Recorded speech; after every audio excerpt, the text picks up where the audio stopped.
Hello, my name is Chris. I'm a student of accounting here at Michigan Tech, and I'm here today with Professor Hutchinson with the accounting faculty. I'm just going to be interviewing him about his research and his tenure as a professor over the past few decades. Please introduce yourself and your area of study and your work history. Well, hi, Chris. My name is Robert Hutchinson. I have been at Michigan Technological University for 10 years now. As you said, I'm a tenured full professor in accounting. Prior to coming to Michigan Tech, I had been at the University of Detroit, and prior to that, Oakland University. So when you said that, it really caught me off guard. Decades, but I guess We're getting there. I guess that's fair to say that at this point now, my academic career is starting to be measured in decades. Yes, we're almost there. Yeah. Can you explain a little bit of what cost accounting is and why you chose to sort of specialize it with your research? Yeah. My area is like if you ask me, most people that ask me on the street, I would say manufacturing cost accounting is my area. My PhD is actually in industrial engineering. Okay. One of your recent journals was discussing the culture of tax evasion.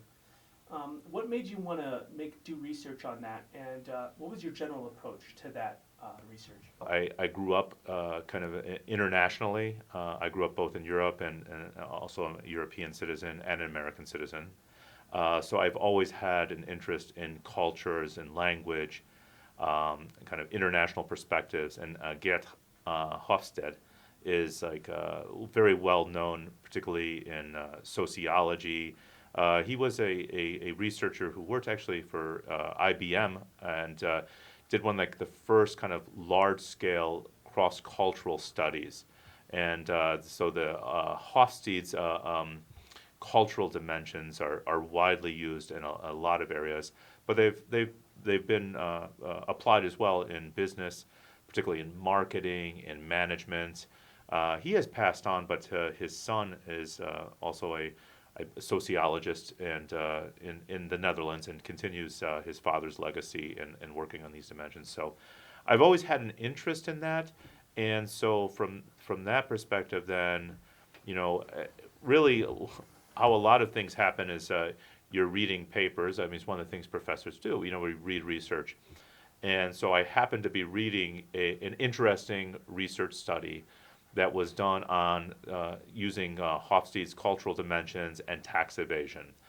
And, I was just kind of interested. I thought that there was some weaknesses in the study, and I was wondering whether it was really being driven by culture or whether there was a simpler model, a simpler explanation.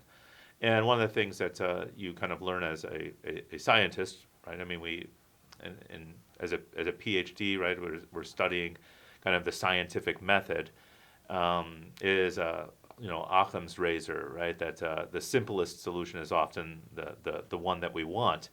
And so I thought that it was a complicated model, and I thought that it could, I was kind of questioning it and wanted to see if there were maybe other explanatory factors that would better explain tax evasion. So that's kind of how I started. The data are readily available. I mean, that's another thing. That data is something that is kind of key to research. And so one of the things in accounting research and in finance research, we do have a lot of financial data available. In this case, I was looking at some data that were available through the World Bank, and they're publicly available, so there's no cost to the data. So that was one of the things that kind of made it nice. So it started actually along those lines, and then just evolved. I just started playing around with it a little bit, and then that's how that article came about. In the article, you discussed several ways of measuring the shadow economy, and some ways you value more than others. It was hard for me to understand what you ultimately settled on, but would you mind briefly explaining what you did settle on and why for what you think were the best measures of a shadow economy? Sure. Yeah, no, this is very difficult. The shadow economy, when we talk about shadow economy, we're basically talking about the day-to-day transactions, economic exchange that happens everywhere around the world, including in the United States. So this is not something that is just in third world nations This is also in developed nations as well. But it's the economic transactions that don't get captured into gross domestic product and don't get captured because we're taking a tax view on this, don't ultimately get captured in tax reporting. And a lot of it too is so when we talk about this tax evasion, this is actively avoiding taxation. Now, sometimes this happens, where people are not necessarily doing it with intent, but you don't even think about it. In the United States here, for example, it could be something as small as, a child's lemonade stand for cash, right? Setting up there. Now, there's an economic transaction that occurs. There's an exchange. Now, you go to buy a lemonade or a soda at McDonald's, right? You pay for it, it gets recorded. McDonald's is paying taxes on that. More than likely, that kid on the street is not reporting that as income, right? And we do this all the time, so without even thinking about it. So there's all kinds of exchange, and sometimes it's not even for money, right? Sometimes it's for an exchange of services or like exchanges of goods. But from a technical standpoint, these things should be captured, should be recorded, should be reported, but oftentimes they don't. Yes. So this is what makes it interesting, right? How do we capture something that is, either advertently or inadvertently escaping the recording process by taxing authorities? Well, there's several kind of proxy variables that are used to measure the actual economy versus what gets reported. So, and then the difference being the shadow economy, right? So, one is to look at things like CO2 production. So, as a nation increases its CO2 production, CO2 is very highly correlated with economic production, electricity usage, other utilities, and currency. Currency exchange. So you study in basic economics, right? The velocity of money. So how fast money is being exchanged in the open economy. So simply the stores of currency as well are another way of kind of measuring the amount of activity. And particularly in areas where there is a large amount of shadow economy, you need a lot of currency. So you'll see, like in certain countries, for example, there are countries that use a lot of US dollars, for example. And so as their stores of US dollars increase, you could then thereby deduce that there is increasing economic exchange as well, even if it's not being reported. So there's several interesting. Another interesting one that is sometimes used as well is participation in the labor force by women. Because women in a lot of countries are the ones that are more entrepreneurial, working on the side, having kind of what we'd call side hustles, right, or side gigs, right? And so a lot of economy particularly in developing nations, is by women. And as women actually come out of that into the mainstream workforce, as they increase in certain countries, you see increased employment, official employment of women. You can deduce then that there is thereby less of the shadow economy happening. I also included an updated form of Hofstede's cultural dimensions, and then basically looked at then by the amount of shadow economy, which of those factors were correlated most closely, which created the best model. And the interesting thing though is that in that you could say that the one thing that was most associated with that was actual gross domestic product. And so it's kind of interesting. One of the things that I'm kind of refuting, or it's not that the model doesn't work, it's that it is unnecessary. That culture may be correlated with that, but it may not be the causal relationship that is kind of implied. So I guess that's what I would say, that I show a simpler model, and I think that it's not shocking, as you would expect, that in developing nations with relative lower GDPs, you tend to have larger amounts of shadow economy. Your next research was on Tobin's Q and intangible assets. Uh, why would a company benefit from recording an intangible asset as an asset on their balance sheet? Well, in some ways, in some circumstances, companies do when they acquire another company. They don't in the creation of an intangible, like let's say brand equity, some brand value. If it's internally generated, of course, under U.S. GAAP, it is not being recorded, it's not being recognized. You could say that this is one of the kind of disconnects between financial accounting and finance. So actually looking at how the marketplace values a firm versus its book value. Now, if you buy a firm, what you're paying above the book value then gets recorded as an intangible asset called goodwill, right? So this represents the value above the obvious kind of tangible assets on book value. So what would the benefit be? Well, the benefit is for valuation purposes, to have something that more clearly ties the accounting book value to the actual market value of the firm. Tobin's Q is an interesting measure. So James Tobin, the Nobel Prize winning economist, had his quotient Q, right? And this is supposed to represent then the value that the market ascribes to a firm above the book value.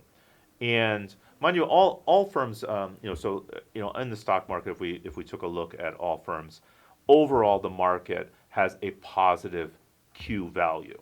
That means the market values above. And again, there's kind of a disconnect. And you're studying accounting, so you remember from principles accounting, there's conservatism, the cost principle. We report things at historic cost, right? So an easy example is that we record something at the historic cost, but if its value increases, we don't raise that value of the asset, right? Unless it's marketable security. But in this case, like in brand value, so we're creating brand value through, let's say, through advertising, and that's what this study focuses on, is the value of advertising on the Super Bowl. At that time, I had a colleague at the University of Detroit, Mercy, who was a marketing professor who had studied for years and years Super Bowl. He had a lot of data on this. He would always do it was very popular in Detroit metro area, like on local news.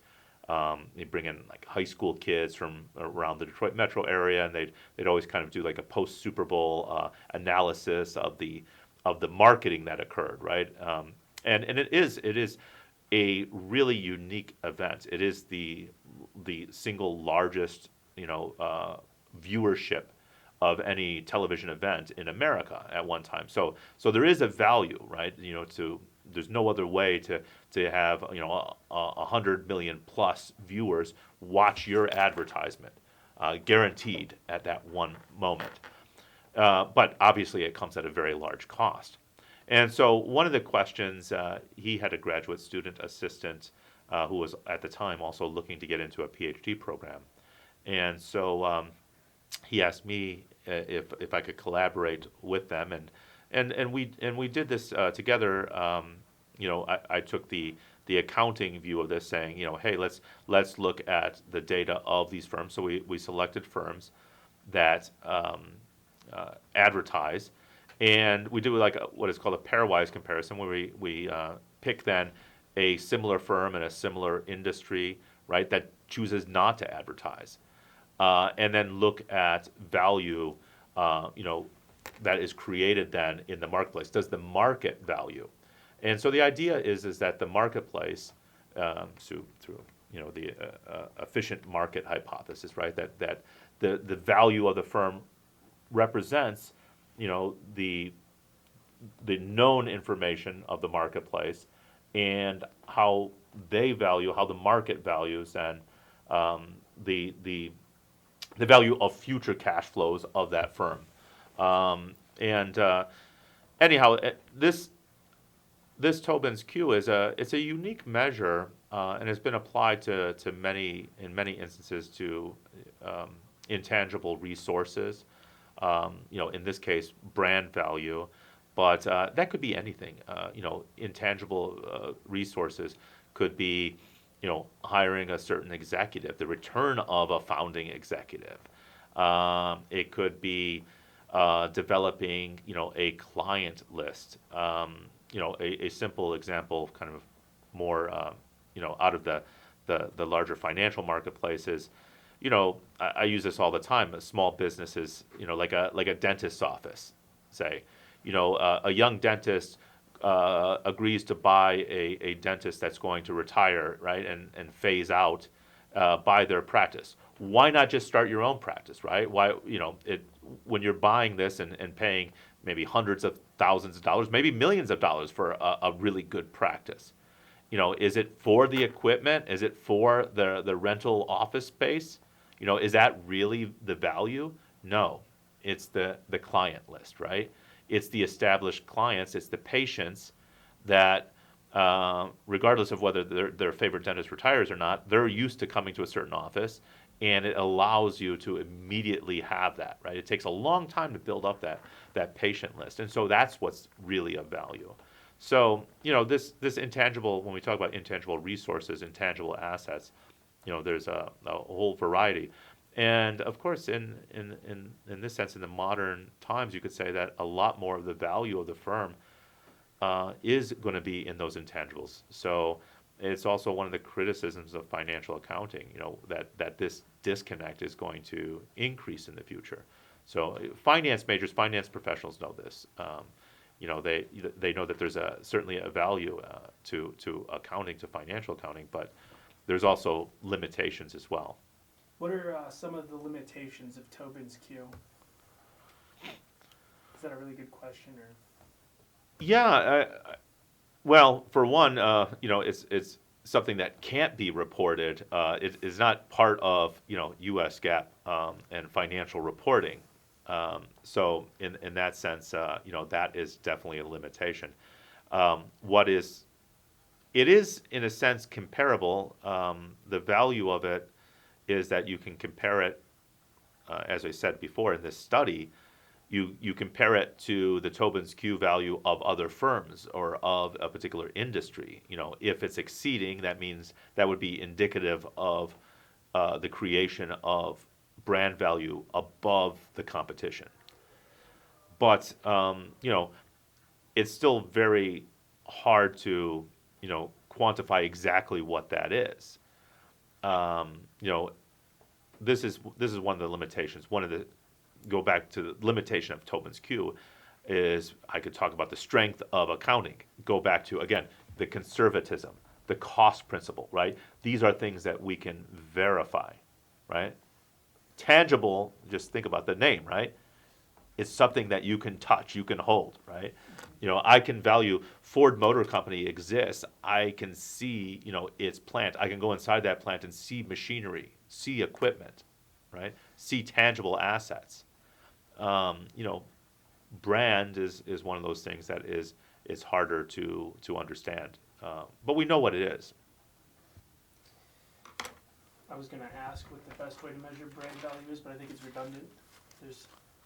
Yeah, it's probably Tobin's Q. Yeah, it's probably Tobin's Q. All right, now we're in our final questions here. What's some of the research you're working on right now? I have a real interest in coming back to the financial markets and the sign value. I've been getting into semiotics, or also known as semiology, which is the study of signs. Out of this comes like linguistics, structural linguistics. This goes back to the kind of the original from day one. You remember in probably Principles of Accounting. I don't know whoever taught you Principles of Accounting, but I'm sure that sometime in that first lecture you heard accounting is the language of business. This is a common cliche, and as a language, we can also study it like any other language. So the study of languages, whether it's kind of deconstruction, structural analysis, these can all be applied to accounting as well, and say that accounting is a unique form of narrative. It does include words, of course, but there certainly is rules, just like in language, right? Kind of a grammar, a syntax. There is a vocabulary, for sure. We also use numbers, of course, but I really have an interest in studying the sign value. So again, semiotics applied to accounting, and I think that this may go into some of your ending questions about the future here, and I think that this has kind of broad application in the future of accounting through technologies such as cryptocurrencies and whatnot, blockchain technologies, and there's been a lot of application of this semiotics to, for example, the origin of money. When we think about this is something that this is a hard question for a lot of people. You know what money is. You're born with money, right? And you have used it all your life, but you also communicate with it as well, right? You buy products or services. You endorse something, right? With that, I mean, in a capitalist society, in a free democracy, one of the ways that you vote all the time, I know it's an election year, but one of the ways you vote all the time is with your dollars, right? What are the products and services that you're endorsing? What are the brands, going back to brand that we were talking about, right? What are the brands that you're endorsing? And all of this is kind of signaling, isn't it? And so this semiotics and applying to currency, it's really interesting. If we look at it historically, what man has used to facilitate the economic exchange of goods and services, going back to kind of basic commodities that had lasting value, that were necessary, things like grains, salt, leather.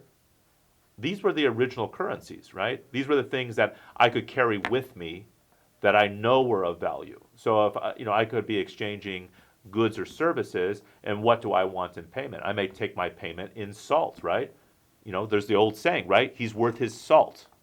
What does that mean? Well, it means that you're worth your payment. What is a salary? Salary comes from the Latin word, salt, because people used to get paid in salt, right? Because human beings, we need salt. And salt is something that lasts. It doesn't spoil. It doesn't go bad. So, talking about, Bitcoin or cryptocurrencies, go back to the very beginning. Some of the very first currency to be exchanged are things like salt, again, leather, grains. To go to it was a big leap to go to coinage. But, it started with things like clay tokens, right? The ancient accounting systems used in ancient Sumeria that I often talk about in class. Maybe you've heard me talk about these. Clay tokens that represented commodities being exchanged, sheaves of wheat, goats, grapes, whatever it may be, being exchanged in the marketplace. And there'd be clay urns that represented accounts for the various actors, right? Fast forward, this is no different than when you're studying an MIS class or accounting information systems class and studying relational databases and ERP systems. The so-called ERA accounting, right? The economic transaction, a resource, and an agent. The three aspects that you need in a relational database to record an accounting transaction, right? You have an economic transaction that happens, and this was all being done in ancient Sumerian times with clay urns and tokens. No, Fast forward to another major leap then. Now coins in the form of precious metals, right? Things again that don't spoil, that were always of value, that are rare, are limited, right? I love sitting around C cubed like I just did today with some of my colleagues from the physics department. You know, some of these, particularly some of the older retired physicists. And I asked them this question, right? The elements, the basic elements of the universe. They're pretty, although we find them where we are locally kind of in pockets, like, the copper pockets up here, right? Or gold in South Africa, or diamonds, the fact is that, these precious metals are, if you were to take a very bigger view, macro view, right, of the universe, they're fairly evenly spread throughout the universe, meaning they're rare throughout the universe, right? Gold, platinum, rhodium, rare metals, right, are rare throughout the universe. Of course, they're created, right, in the collapse, right, an explosion of a sun, right, and then spread out. But they're rare throughout. So we know. I always think about this: the future of accounting. I know you didn't want to go. You wanted to go 20 years, but imagine exchange. Imagine we have to have exchange with intelligent life from alien planets. Yeah, I'm serious. Imagine this, right? One thing that we can count on, right? They may not see the value of our Bitcoin. However, we might revert back to gold and silver, because they will certainly be using gold, silver, platinum, rhodium on their spaceships. And they will certainly know that the value of these precious metals. So this might, this might be the real future, right? Is to go back. But anyhow, it's a big leap to go then to gold coins to paper money. But it wasn't just all done in one step, right? That paper money in the United States was one of the very last, right, in the early 70s to get off the gold standard, right? Even though it's being reduced, throughout the decade. People talk about, how revolutionary it is, if Elon Musk is accepting Bitcoin for Teslas. I said, what would be really radical is if he priced the cars in Bitcoin, right? Not about accepting it, it's about pricing. That's the radical step. Because you're still converting it back to dollars. Yeah. You still need dollars. You didn't really buy it, with Bitcoin. But if he were You converted dollars to Bitcoin, that gets converted back to dollars. And if you were to price it in Bitcoin, it would have more of an effect on the Bitcoin's value itself as well. Oh, I'm sure. If companies were really pricing goods and services in Bitcoin, but they could, yeah. They could do it in salt too. How does being a professor help in doing research as opposed to, say, public accounting? Yeah, because you can't talk about this kind of crazy shit in public accounting, No, right? Yeah, you're more of a salesman than you are a researcher. Yeah, there's real work to be done. Yeah. Well, being a professor, particularly a tenured professor, of course, is quite a privilege. It's a privilege in society. The academic tradition. I'm talking a lot of years here. I'm going back thousands of years and forward thousands of years, in this discussion. But the academic tradition is at least 1,000 years old if you go back to the medieval universities and the earliest universities of Europe.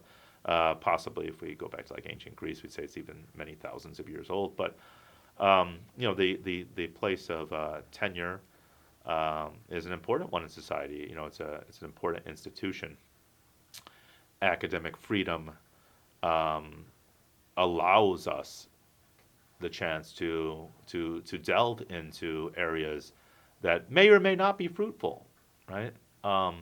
But society gives us this privilege because in total, academic tenure has produced many great benefits for society. So there's a tremendous amount of societal value for humanity that is created at universities and through university research. So I'm very privileged and honored to be a small part of that. And like I said, when I sit around with my colleagues, particularly from physics, and they're talking about measuring gravitational waves, and how fast do gravitational waves move? They move at the speed of light, as I've learned.